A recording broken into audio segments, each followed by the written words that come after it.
শিক্ষার্থীরা কিন্তু জল কামান এবং টিয়ার সেল কে অপেক্ষা করে কিন্তু তারা ব্যারিকেড ভেঙার চেষ্টা করছেন। পুলিশ কিন্তু তাদের কাজটা করে যাচ্ছেন তাদেরকে ঠেকানোর জন্য এবং সুন্দরভাবে কিন্তু ডিসি মাসুদ মহোদয় কিন্তু প্রথমে কিন্তু বলেছিলেন যে আপনারা শান্তিপূর্ণভাবে আন্দোলন করেন, কিন্তু আমরা আপনাদের সাথে আছি, কিন্তু যমুনায় প্রবেশ করতে আপনাদেরকে দেওয়া হবে না। কিন্তু সেই নিষেধাজ্ঞা অপেক্ষা করে কিন্তু সাধারণ শিক্ষার্থীরা কিন্তু যমুনায় প্রবেশ করার জন্য মানে আন্দোলন শুরু করেন।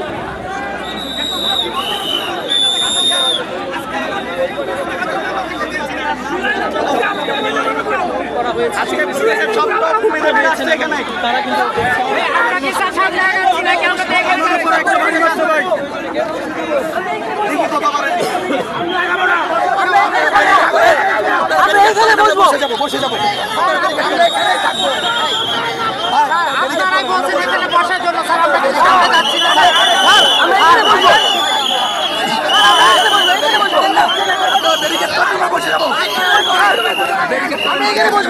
আমি এখানে বসবো।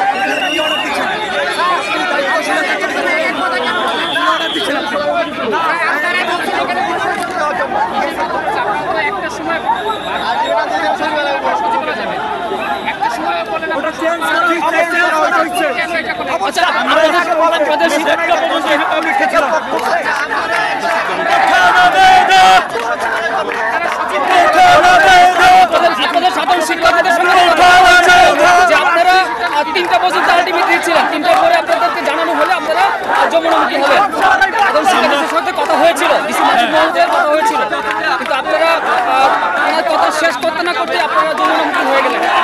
আপনাদের মধ্যে কি কোনো মানে ছিল নাকি দিক নির্দেশনা? আমাদের আলটিমেট ছিল 1টা পর্যন্ত, 1টা থেকে ওনারা বলতেছে 3টা পর্যন্ত। তো আমাদের সাথে কথা হয়েছে যে আমরা এই পর্যন্ত আসবো, আসার পরে ওরা আমাদের আলটিমেট গুলো মেনে নিবে, তার জন্য আমরা এইদিকে আসছি। কিন্তু আপনাদের কিছু শিক্ষার্থীরা ডিসি মাসুদ সাহেবের সাথে কিন্তু কথা বলেছেন এবং বলেছেন যে 3টা পর্যন্ত আপনাদের শিক্ষার্থীরা মানে 3টা অবস্থান করবেন, 3টার পরে আপনারা আপনাদের কর্মসূচি ঘোষণা করবেন।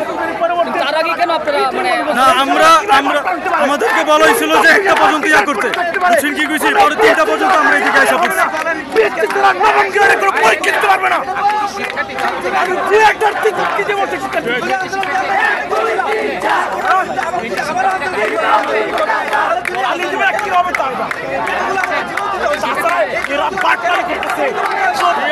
অভ্যুত্থানের মূল ভিত্তি ছিল কঠোর খবর, কিন্তু এরা দেয় নাই।